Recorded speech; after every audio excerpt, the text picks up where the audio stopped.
Hello, good morning. दिनै जों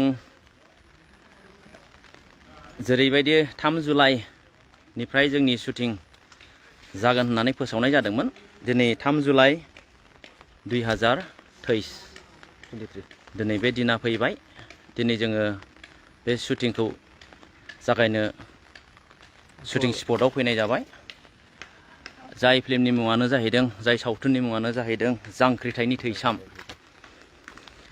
बेवहाय आंजों लोगोसे रल खालामफागोन बयजोंबो मिथिजानाय, बयजोंबो अनसायजानाय लिंसार बसुमतारी। दिनै शुटिंआ आराम्भ जासिगोन। दा एसे अखा हादों नालाय, ओमफ्राय नेदों दसे। जोंनो बिदिनो सिटुएसनाबो बिदिनो नांखागौ, एसे एसे अखा हानाय बेबायदि टाइप आरो।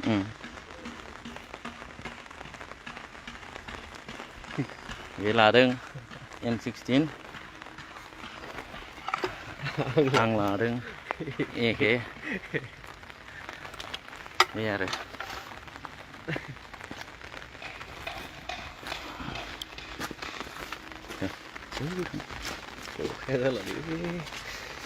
अखाया गारगोन ना गारला।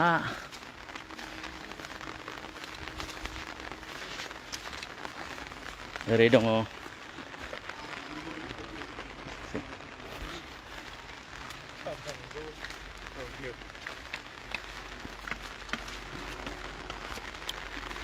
आसा खालामो नोंथांमोना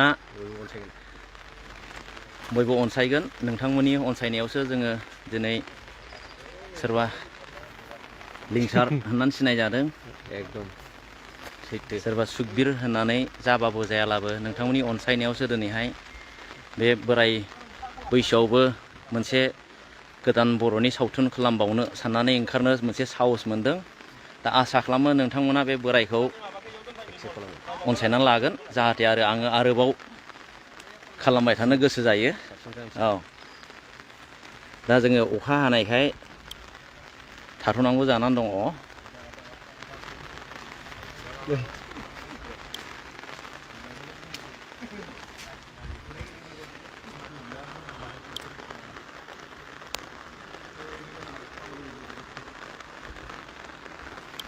माबाफोर बुंबावदो लिंसार? मा जाबावगोनलै अखाया। खिन्थु अखाखौ नांगौ जोंनो। जायगाया जोंना, जों चिरां एरियायाव लादों जायगाया, मानसिफोर जायगा सोंदों।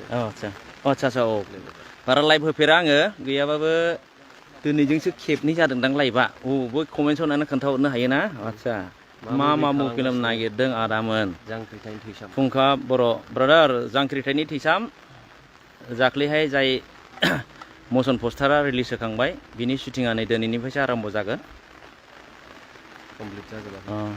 गुड लाक ब्र', थेंक इउ स' माच अनसायग्रा बर'।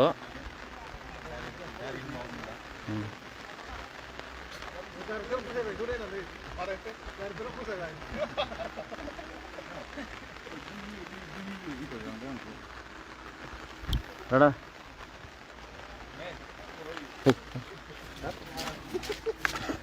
नै जोंजों लोगोसे दङ ब्रादार पंकज। हाय। फंनैसो लाइक दिनै जागायबायमोन जोङो, नाथाय बोथोरा नै दासिमबो अखा हागासिनो। जेब्लाबो अखा गारगोनखौ आसा लानानै जोङो रेडि खालामजोबना दोनबाय। जेब्लानो अखाया गारगोन जों शुटिंखौ धामाधाम लाफिनसै। Thank you. आसा खालामो नोंथांमोना बे बोराय बैसोआवबो जे मेंथ'वाखै। दिनै आङो शुटिं खालामनाया 2003निफ्रायनो खालामनानै दिनैबोसिम बिदि मोनसे गोसो जादों खालामफिननो। बे जाहैबाय बोलो रानाया नोंथांमोननि अनसायनायनि सायाव। आसा खालामो बे बोरायखौ नोंथांमोना बिदिनो सापर्ट होलांबाय थागोन, जाहाथे आंबो गोसोआव एसे बोलो मोनलाङो। धन्यबाद।